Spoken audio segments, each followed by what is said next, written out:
کہ جو شخص یہ چاہتا ہے اللہ میری نسلوں کے لیے رزق کے دروازے کھلے رکھ، رزق کے روحانی اور رزق کے جسمانی، اللہ میری نسلوں کے لیے دنیا کی مہنگائیاں، حالات، کرائسس، ناکامیاں، اور پتہ نہیں آگے مہنگائیوں کی صورتحال کیا ہوگی، لیکن اللہ مجھ سے اور میری نسلوں سے رزق نہ چھین، تو فرمایا اس شخص کو کہے کہ سورۃ فاتحہ پڑھ، اور سورۃ فاتحہ کو ایک بار پڑھ، اور جب پہنچ ایاک نعبد و ایاک نستعین، اس کو 40 منٹ ایسے وجدان، ایسے درد، ایسی کیفیت کہ کوئی دنیا کا کوئی فرد مجھے یاد نہ رہے سوائے اس کی ذات کریمی کے، اور اس کو دہرا دہرا دہرا دہرا، اس کو دہرا، اور کہا کہ میں نے وہ پڑھنا شروع کر دیا۔ شیخ حامد کوفی کہتے ہیں کہ کوفہ میں ہمارے ہاں ایک رئیس تھا، اور لوگ اس کے در سے کھاتے تھے، اور لوگ اس کے در سے بہت لیتے تھے، اور بہت سخاوت چلتی تھی، اور سنا تھا کہ اس کے والد بھی ایسے رئیس تھے، اور سنا تھا اس کے دادا بھی ایسے رئیس تھے، اور یہ بات سنی تھی کہ اس کے دادا نے کوئی عمل کیا تھا، اور ایسا نہیں، دادا کے بڑوں نے کوئی ایسا عمل کیا تھا جس میں اللہ سے نسلوں کے لیے رزق اور رزق کے خزانے منوائے تھے۔ کتنے لوگ ایسے ہیں، مال دولت چیزیں، ایسے حالات اور گردش میں آئے کہ ناموری سے گمنامی میں چلے گئے۔ مجھے یاد ہے کہ میں ٹاؤن شپ میں ایک بندے سے ملا، یہ بات ہے آج سے کچھ 27-28 سال پہلے کم و بیش، ایسے چھوٹا سا کمرہ تھا، اور مختصر سی 2-3 کرسیاں، ایک ٹوٹی سی میز، اور کہا کہ میں لاہور میں میرا سکہ چلتا تھا، میرا نام یہ ہے، نام مناسب نہیں، رازداری زندگی کا پہلا حصہ ہے، اور میرا نام یہ ہے، اور میرا اپنا ذاتی جہاز تھا، اور یہ مال تھا، اور یہ چیز تھا، اور آج میرا حال یہ ہے کہ اگر میں دوائی لوں گا تو یہ بندہ پیسے دے گا جو ساتھ کھڑا تھا، میرے پاس دوا کے پیسے نہیں ہیں۔ مجھ سے ایک ہمارے مخلص ہیں، وہ کہنے لگے کہ میرے والد جن کے پاس جاب کرتے تھے ان کا بہت بڑا کاروبار تھا، انہوں نے اس دور میں 14,000 کی گاڑی لی تھی نئی، اور پھر 16,000 کی گاڑی لی، نئی گاڑی، کتنے کی؟ 16,000 کی گاڑی لی، 100 کا نوٹ بانٹتے تھے، صبح سے شام تک، شام سے صبح تک لوگ لین لگا کے لیتے تھے، اور جس دور میں 250 روپے کے 5 مرلے جگہ ملتی تھی، 250 فٹ جگہ ملتی تھی، نہ 125 فٹ، 125 جگہ ملتی، 5 مرلے 250 روپے کی، اور وہ بیچتے تھے۔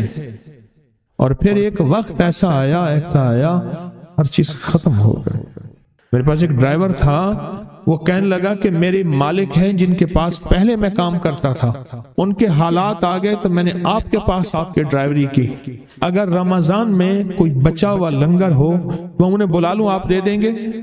تو ہم رمضان میں مجمع آتا تو کوشش کی جاتی ہے کہ ان کو کھانا تازہ کھلایا جائے، تو میں نے کہا ٹھیک ہے، کہا کہ کچھ پیسے بھی ہو جائیں۔ کون ہے؟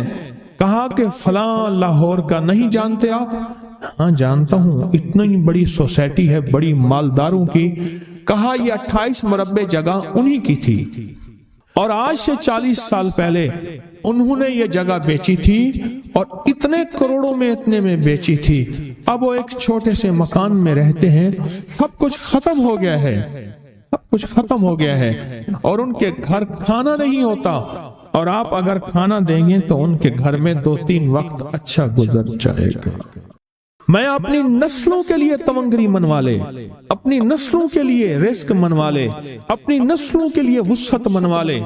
تو کہے کہ مال بہت ہے اور نسلوں کے کام آئے گا، مال رکھنا جائز ہے، حلال جائز ہے، لیکن یہ شرط نہیں ہے کہ وہ رہے گا یا نہیں رہے گا۔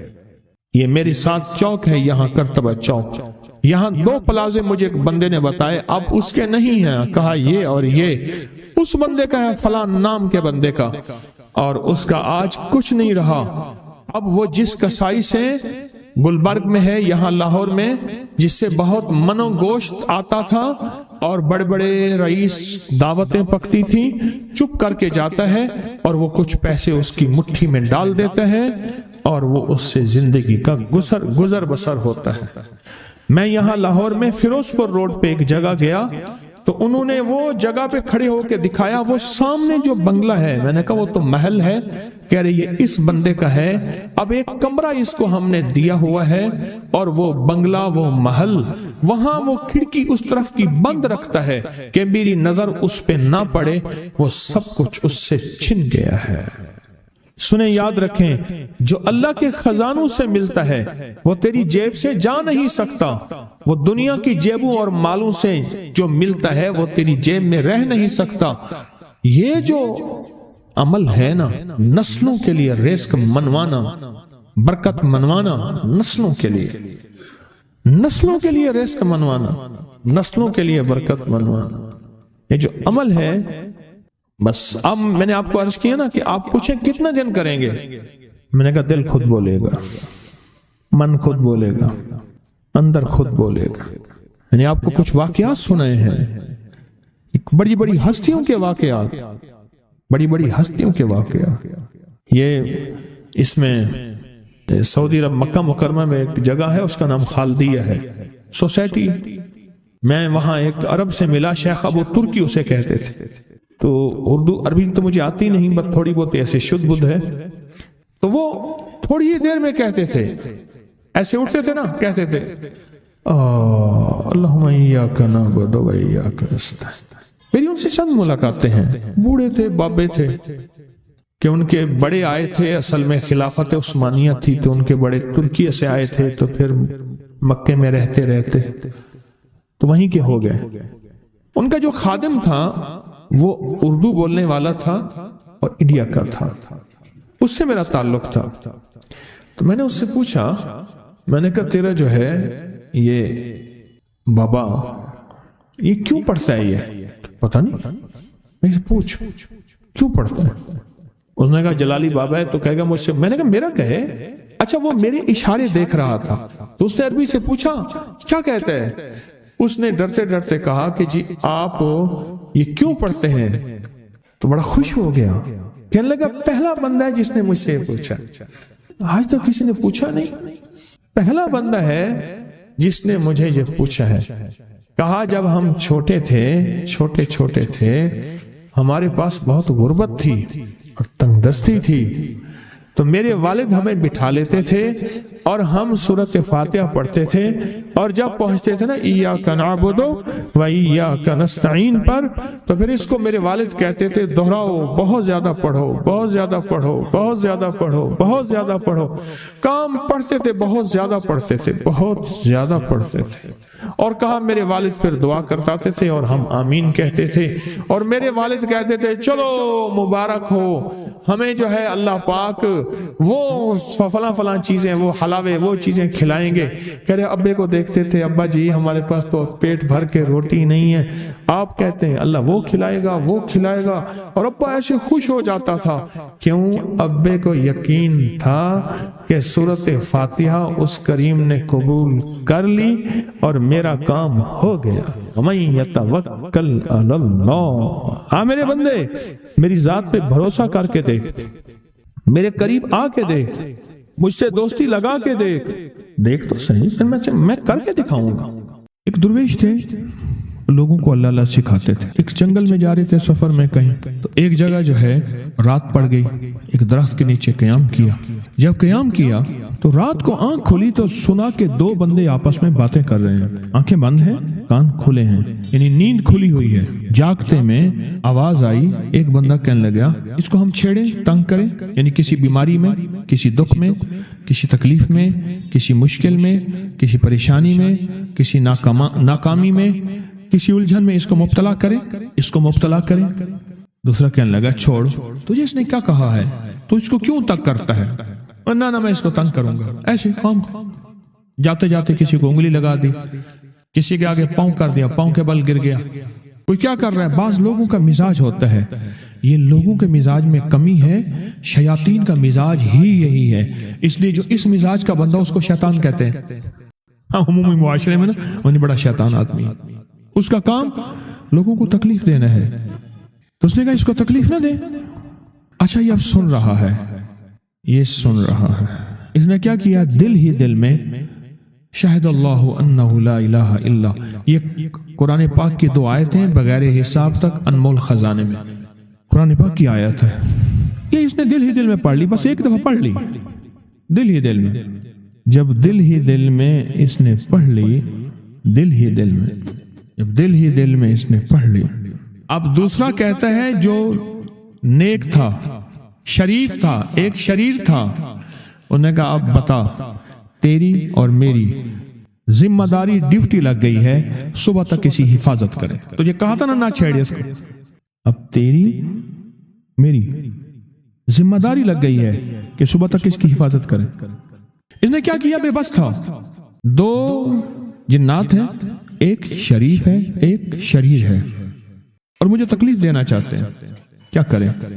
اس نے فوراً اس ہستی کو پکارا جس نے کہا تھا اماں، اس نے فوراً اس ہستی کو پکارا جس کے ہاتھ میں کائنات کے سارے راز، طاقتیں، قوتیں ہیں، اور اس ہستی نے کیا کیا؟ اب ان کی ڈیوٹی لگا دے، اب ان کی ذمہ داری لگا دے، یہ صبح تک اس کی حفاظت کریں جب تک وہ نہ جاگے۔ پہلے دن سے ہمارے ساتھ دشمنی کا فیصلہ ہے، پہلے دن سے ہمارے ساتھ دشمنی کا فیصلہ ہے، پہلے دن سے، اور وہ فیصلہ ہو کے رہا ہے، اور اس کی وجہ سے ہم تکلیفوں، پریشانیوں، نقصانوں اور مسائل میں چلے آ رہے ہیں۔ اب اس کا تحفظ کیا ہے؟ اس کی حفاظت کیا ہے؟ کیا کریں؟ ایک خود لڑیں، ہواؤں سے لڑنا۔ ہمارے یہاں ایک مائی تھی، اس کا بیٹا تھا، کہنے لگا میرا پتر ہر وقت ہوائی نہ لڑ دے، ہر بندے سے لڑتا ہے، ہواؤں سے بھی لڑتا ہے سارا دن، تو ہوا سے کون لڑے گا؟ اب خود کہتے ہیں ہوائی چیزیں، جنات کا نام ہم نے ہوائی چیزیں بھی رکھا ہوا ہے کہ ایسی چیزیں جو ہوا کے جھونکے کی طرح نظر نہیں آتی۔ ہمارے معاشرے میں جنات کو ہوائی چیزیں بھی، اوپر کی چیزیں بھی کہا جاتا ہے، ہوائی چیزیں بھی کہا جاتا ہے۔ ہوا سے کون لڑ سکتا ہے؟ بے بس ہیں ہم بے بس ہیں، ہم نہیں لڑ سکتے۔ پھر ایسی طاقت کو لے آئیں، ایسی طاقت کو لے آئیں جو لڑ سکتی ہے، اور وہ اللہ ہے، اور اس کی طاقت ہے، اور اس کی قوت ہے، اور اس کا 100% جمال ہے، جلال ہے، عزت ہے، عظمت ہے، وقار ہے، شان و شوکت ہے، وہ طاقت ہے جو لڑ سکتی ہے، کوئی نہیں لڑ سکتا۔ یاد رکھنا جنات شیاطین سے کوئی نہیں لڑ سکتا۔ میری بھی زندگی گزری ہے روحانیت کی دنیا میں طالب علم کی حیثیت سے، کوئی جن تابع وغیرہ نہیں ہے، لیکن ان سے لڑ کوئی نہیں سکتا۔ ان سے اگر اللہ کی مدد ساتھ نہیں ہے اور اللہ کے نام کی طاقت اور ڈھال ساتھ نہیں ہے، ان سے کوئی نہیں لڑ سکتا، اور نہ لڑنے کی کوشش کرنا۔ اللہ کی مدد، یہ آیت الکرسی کیا ہے؟ یہ ساری اللہ کی مدد ہے، اللہ کی منت اور خوشامد ہے۔ ترجمہ اٹھا کے دیکھ، یہ آیت الکرسی ساری میری اللہ کی منت اور خوشامد ہے۔ اللہ لا الہ الا هو الحی القیوم، مولا تیرے علاوہ ہے ہی کوئی نہیں، لا الہ الا الحی، تو ہمیشہ زندہ ہے، موت نہیں، القیوم، سب مٹ جائیں گے تو قائم ہے، لا تاخذہ سنہ، اے مولا تو وہ ہستی ہے جسے نہ نیند آئے نہ اونگ آئے، ولا نوم، لہو ما فی السماوات و ما فی الارض، ساری کائنات، ساری زمینیں، سارے آسمان مولا تیرے ہی ہیں، حکومت تیرے پاس ہے۔ من ذا الذی یشفع عندہ الا بإذنہ، کون ہے جو سفارش کرے؟ تیرا امر ہوگا تو سفارش ہوگی، تیری حکومت طاقت کے سامنے کوئی بندہ نہ ہل سکے، نہ آنکھ اٹھا سکے۔ یعلم ما بین ایدیہم وما خلفہم، تو ہمارا پچھلا ڈیٹا بھی جانتا ہے، تو ہمارا اگلا ڈیٹا بھی جانتا ہے۔ ہماری پچھلی کیمرے کی ساری ریکارڈنگ تیرے پاس ہے، ہماری اندھیرے اجالے تیرے پاس ہیں، ہماری صبح شامیں تیرے پاس ہیں، ہمارے دل کے تصورات تیرے پاس ہیں، دل کی سوچیں اور خیالات تیرے پاس ہیں۔ ولا یحیطون بشیء، اور تیری طاقت ہر کسی پہ غالب ہے، احاطہ کیا ہوا ہے، الا بما من علم، الا بس تیرے علم میں ہے۔ وسع کرسی، تیری کرسی بڑی وسیع ہے، تیرا اقتدار بڑا وسیع ہے، تیری حکومت بڑی وسیع ہے، تیری پاس کئی سکندر آئے اور گئے، کئی سکندر آئے اور گئے. میں خوارزم میں گیا، وہاں بخارا سے آگے، بہت آگے، وہاں کا سفر تھا جہاز کا، بہت آگے، وہاں کئی میلوں میل. وہاں ایک شہر تھا، اس کا نام تھا نوراتا. شیخ ابو الحسن نوری رحمت اللہ علیہ، ہماری بڑوں کی کتابوں میں ان کے تذکرے آتے ہیں. ان کا وہاں مزار تھا اور لوگ ان کے ہاں آ کے 9 راتیں گزارتے تھے اور وہ اللہ اللہ سکھاتے تھے. یہ بڑوں کے ہوتے تھے. جیسے سال کے بعد، یہ بھی آج راز بتا دوں، سال کے بعد بزرگ ہر کونے، ہر کریے، ہر گوشے میں نکل جاتے تھے، لوگوں کو اللہ اللہ سکھاتے تھے. ایک جگہ مخصوص ہوتی تھی، مرشد کا آستانہ. سال کے بعد وہیں جمع ہوتے تھے اور ایک دوسرے سے ملتے تھے، میل جول ہوتا تھا. اس میل جول کا نام ہے میلہ. ملنا، میل جول. اب وہ میلہ بنتے بنتے کہاں نکل گئی. میلے کا نام آتے ہی فوراً سرکس آتی ہے. حالانکہ میلہ کیا تھا؟ ملتے تھے، فلاں علاقے کے حالات کیا ہیں، فلاں گاؤں کے، فلاں قریے کے، فلاں شہر کے کیا حالات ہیں، وہاں لوگوں کی دینی حالت، ایمانی حالت کیا ہے، وہاں کیا باطل کفر ہے، وہاں کیا نظام ہے، کیا. ایک دوسرے سے ملتے، حالات بتاتے تھے. پھر چند دن ساتھ رہتے تھے، ایک دوسرے سے حالات لے کے پھر لوگوں کو اللہ اللہ سکھانے نکل جاتے تھے. پھر سال کے بعد اکٹھے ہوتے تھے. اس کا نام تھا میلہ. اس کا نام تھا میلہ. اور اس کا نام کیا تھا؟ پہلے کیا بتایا میں نے؟ نوراتا. نوراتے کسی درویش کے پاس آتے تھے، اللہ کا نام بھی سکھاتے تھے، دم بھی کرتے تھے، دعا بھی کرتے تھے، اس کو اللہ اللہ بھی کراتے تھے. بھلا چنگا، صحت مند، تندرست، مسائل کو حل پا کے چلا جاتا تھا. یہ تھا نوراتا. شیخ ابو الحسن نوری رحمت اللہ علیہ یہ 9 راتوں میں لوگ آتے تھے. میں کہنا یہ چاہ رہا تھا، ان کے مزار کے اوپر ایک بہت بڑا قلعہ تھا. انگریز اس کے اوپر سارے چڑھ رہے تھے. اونچا قلعہ تھا. میں نے اگلا سفر کرنا تھا، میں قلعے پہ نہ گیا. میں نے کہا کس کا ہے؟ اس نے کہا سکندر اعظم کا قلعہ ہے. آج سے کئی ہزار سال پہلے اس نے یہ قلعے بنائے تھے. یہ اس کی کرسیاں تھیں. ایک میرے رب کی کرسی ہے، وسیع کرسی، وسیع کرسی. سکندر کے قلعے ہیں. سکندر کہاں کہاں آیا؟ نہ گورے سکندر نہ رہی قبر دارا. نہ گورے سکندر نہ رہی قبر دارا. مٹے نامیوں کے نشاں کیسے کیسے، زمین کھا گئی آسماں کیسے کیسے. نہ گل ہیں نہ گنچے نہ بوٹے نہ پتے، ہوئے باغ نظرے خزاں کیسے کیسے. ہر ایک دل پہ ہے داغ ناکامیوں کے، نشاں دے گیا بے نشاں کیسے کیسے. اس کی کرسی ہے. کہتے ہیں میں نے آیت الکرسی پڑھی ہے. آیت الکرسی پڑھی تھی، میں دیکھو میری کیا مدد ہوئی. آیت الکرسی پڑھی تھی، دیکھو میری کیا حفاظت ہوئی. بس آیت الکرسی پڑھنی تھی، وہ چیز یوں چلی گئی. آپ اپنا واقعہ سناتے. وہ آیت الکرسی بنیادی طور پہ میرے رب کی ساری منت اور خوشامد ہے. وَهُوَ الْعَلِيُّ الْعَظِيمُ. مولا تیرا علو العظم عظمتیں اور تیری کبریائیاں میں بیان نہیں کر سکتا. یہاں بندہ آ کے نا ایسے حاجز آ کے ہاتھ باندھ جاتا ہے کہ بس میری بس ہو گئی ہے، میں تیری عظمتوں کو بیان نہیں کر سکتا. جب ہم بے بس ہو جائیں پھر ایسی طاقتور چیز کو پکاریں جس کے پاس اقتدار بھی ہو، اختیار بھی ہو، طاقتیں قوتیں بھی ہوں اور زوال نہ ہو، سرمدی جاویدانی ہو. ایسی طاقت جس کو زوال نہ ہو، اس کو پکاریں. میں کراچی میں جاتا ہوں کبھی کبھار. وہاں ایک صاحب ہیں، محبت سے بلاتے ہیں، بہت زیادہ بلانے والے ہیں. ان کے ہاں چلا جاتا ہوں.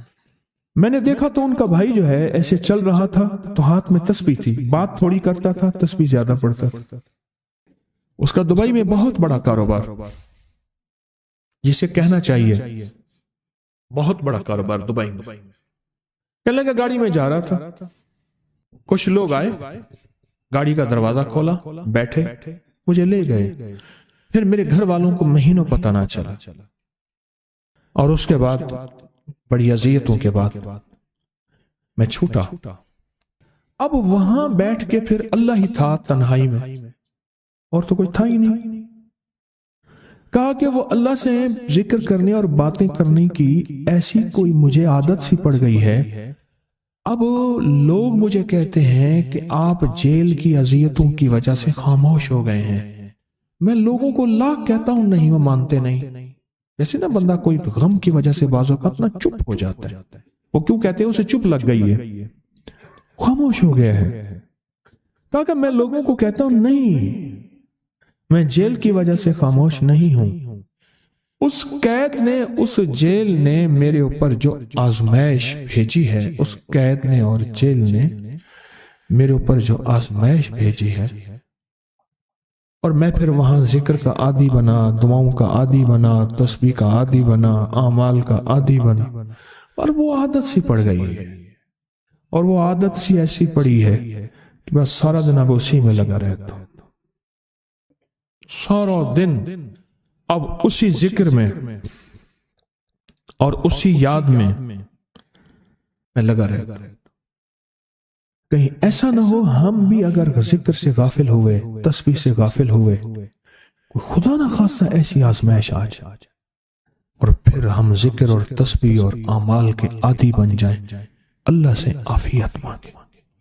اور اگر ہماری زبانوں پہ تسبیح ذکر آ گیا ہے عافیت کے دنوں میں، تو سمجھ لیں یہ اس کی عطا ہے، یہ اس کی نعمت ہے، یہ اس کی کریمی ہے، یہ اس کا فضل ہے. اس نے بہت بڑی آزمائش سے پہلے ہمارے اوپر اتنا کرم کر دیا، اس کا بہت بڑا کرم ہے. اس لیے اللہ جل شانہ کے حبیب کملی والے نے آزمائشوں سے پناہ مانگی ہے. اللہم انی اعوذ بک من جہد البلاء، آزمائش، کوئی بلا آ جائے، ودرک الشقاء، شقاوت میں میرا نام آئے، بدبختی میں، یہ بھی آزمائش ہے. وسوء القضاء، میرے لیے ایسے فیصلے ہونا شروع ہو جائیں جو مجھے برباد کر دیں، ایک کے بعد دوسرا میرے حق میں فیصلہ، میرے خلاف فیصلے سارے. وشماتت الاعداء، اور ایسا وقت میرے آزمائش نہ آئے کہ دشمن تالیاں بجائے، دشمن ہنسے اور میرا مذاق اڑائے. اس لیے میرے آقا نے، میرے حضور نے آزمائشوں سے پناہ مانگی ہے، عافیت مانگی ہے. اللہم انی اعوذ بک من زوال نعمتک، اللہ نعمت دی پھر اس کا زوال آ گیا. وتحول عافیت، عافیت دی وہ تو نے چھین لی. اللہم انی اعوذ بک من زوال نعمتک وتحول عافیتک وفجاءت نقمتک وجمیع سخطک. اے اللہ کو میرے اوپر ایسے حملے ہوں اور سختیاں میرے اوپر شروع ہوں، مولا میں اس سے پناہ مانگتا ہوں. میں مانگتا کیا ہوں؟ ربنا آتنا فی الدنیا حسنۃ، اس سے دنیا کا بہترین پیکج مانگتا ہوں. وفی الآخرۃ حسنۃ، تو سے آخرت کا بہترین پیکج، شاندار، لاجواب، بہترین. ہاں، آزمائشیں، مصیبتیں، تکلیفیں، حوادث، حادثات، ناکامیاں، بیماریاں، پریشانیاں میں نہیں مانگتا مولا. اللہم انی اعوذ بک من الہم والحزن. ہم کہتے ہیں ٹینشن کو، انزائٹی کو، اسٹریس کو، ڈپریشن کو، اندر غم ہے باہر پتہ ہی نہیں، اس کو ہم کہتے ہیں. اور حزن کہتے ہیں جس پہ ہائے ہائے ہو. اے اللہ میں تجھ سے اندر کا دکھ جو مجھے دیمک کی طرح کھائے، اور باہر کا دکھ جو مجھے تڑپائے، اندر کا دکھ کھائے اور باہر کا دکھ تڑپائے، اے اللہ میں اس سے پناہ مانگتا ہوں. ہم والحزن، عجز والکسل، ایسا کہ میں عاجز ہو جاؤں یا میرے پر سستی غالب ہو جائے. کتنے لوگ ایسے ہیں ان کے اوپر سستی غالب ہے. بہت بڑی مصیبت ہے زندگی کی. میرے آقا کملی والے نے اس سے پناہ مانگی. اللہ کے حبیب میرے آقا نے آزمائشوں سے پناہ مانگی ہے. اللہم انی اعوذ بک من الفقر والکفر، اے میرا مولا مجھے کفر سے اور فقر سے بچا. فقر ایسا، غربت ایسی آئے کہ میرے ذہن میں ہر وقت لوگوں کی جیب پہ نظر، ہر وقت لوگوں کی جیبوں پہ نظر ہو. یہ دو وقت میں ہوتا ہے، ذہن نشین رکھیے گا. اس فقیر کا تجربہ ہے، ایک جب طمع بڑھ جاتا ہے، لالچ بڑھ جاتی ہے، اس وقت لوگوں کی جیبوں پہ نظر ہوتی ہے. جب فقر بڑھ جاتا ہے، غربت اور تنگ دستی اور فقیری بڑھ جاتی ہے، پھر لوگوں کی جیبوں پہ نظر اس کی ہوتی ہے اور اللہ کے خزانوں پہ نظر نہیں ہوتی یا کم ہوتی. اے میرا مولا مجھے فقر سے بچا اور کفر سے بچا، کہ ایسا وقت نہ آئے میں اپنا دین بیچ بیٹھوں، اپنا ایمان بیچ بیٹھوں. ہمارے ایک مخلص تھے عبد الوحید سلیمانی صاحب رحمۃ اللہ علیہ، کہنے لگے انارکلی میں میرا ایک دوست تھا، تو میں اس دوست کے ساتھ زندگی گزری، پنجاب یونیورسٹی میں اکٹھے پڑھتے تھے، تو پھر پتہ چلا کہ وہ بہت مالدار ہو گیا، اسلام آباد کے ایک بہت بڑے سیکٹر میں گیا تو اس کا گھر دیکھا، گاڑیاں، بڑا گھر، اور یہاں اس کے پاس ایک پرانی سی پتلون ہوتی تھی اور غربت ہوتی تھی، اور انارکلی کے کسی اوپر چبارے کے کسی کمرہ لیا ہوا تھا۔ تو میں نے اس کا نام لے کے پوچھا یہ کیا؟ اس نے ایسے سینے پہ ہاتھ رکھ کے کہا بس یہی بیچا ہے، اب باقی سب ٹھیک ہے، سینے پہ ایمان بیچا ہے، سب کچھ مل گیا۔ اللہ میرے پر وہ وقت نہ لا جب میرے اوپر فقر غالب آ جائے یا کفر آ جائے۔ میری آقا کملی والے نے آزمائشوں سے پناہ مانگی، اور آپ حضرات کتنے خوش قسمت ہیں، اس کی شان کریمی اللہ نے آزمائشوں سے بچائے، اور انشاءاللہ ان نام کی برکتوں سے، ان دعاؤں کی برکتوں سے، ان تسبیحوں کی برکتوں سے، اس اللہ کے نام لینے کی برکت سے انشاءاللہ اللہ اور آزمائشوں سے بچائے گا۔ اللہ نے بغیر آزمائشوں کے ہمیں اپنا نام دے دیا، اپنے نام کی تسبیح دے دی، اپنا ذکر دے دیا، اپنی یادیں دے دی۔ کسی جگہ منہ سے اللہ نکل جاتا ہے، کہیں رحمان نکل جاتا ہے، کہیں بسم اللہ نکل جاتا ہے۔ ابو عبداللہ مغربی فرماتے ہیں میں نے رسول اللہ صلی اللہ علیہ وسلم کو خواب میں دیکھا، عرض کیا مجھے اللہ سے ایک حاجت ہے، کس وسیلے سے دعا مانگوں؟ عرض کیا مجھے اللہ سے ایک حاجت ہے، کس وسیلے سے دعا مانگوں؟ کوئی عمل بتا دیں، کوئی وسیلہ بتا دیں آقا۔ میں نے حضور سے خواب میں سوال کیا، آپ نے ارشاد فرمایا جس کو بھی اللہ سے کوئی حاجت ہو اسے چاہیے وہ سجدے کرے، یعنی 2 رکعت ادا کرے، اور سجدے کی ہر رکعت میں 40 مرتبہ آیت کریمہ پڑھے، جو میں عمل میں بتایا کرتا ہوں، لا الہ الا انت سبحانک انی کنت من الظالمین۔